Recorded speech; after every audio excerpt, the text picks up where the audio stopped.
तटकरेंनीच अजित पवारांना पक्ष फोडून एनडीएमध्ये जायला भाग पाडलं असं विकास लवांडे यांनी म्हटलंय। तटकरे पटेल यांनी गेली काही वर्ष भाजपचे हस्तक म्हणून काम केल्याचा आरोप सुद्धा लवांडे यांनी केलाय।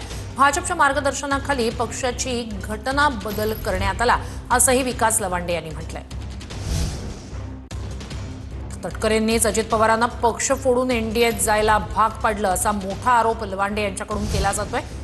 तटकरेंनी जादांना पक्ष फोडून एनडीएत जायला भाग पाडलं असं राष्ट्रवादी शरद पवारांच्या पक्षाचे प्रवक्ते विकास लवांडे यांनी म्हटलंय। तर तटकरे आणि पटेल यांच्यावर त्यांनी निशाणा साधलेला आहे। गेल्या काही दिवसांपासून राष्ट्रवादीच्या विलीनीकरणासंदर्भातल्या ज्या चर्चा होत्या त्या मध्यंतरीच्या काळात पूर्णपणे संपुष्टात आल्या होत्या। शशिकांत शिंदे यांनी आता ही चर्चा पूर्णपणे थांबल्याचं म्हटलं। दुसरीकडे तटकरे यांचंच या संदर्भातलं एक नवं वक्तव्य आणि त्यानंतर आता लवांडे यांनी साधलेला हा निशाणा।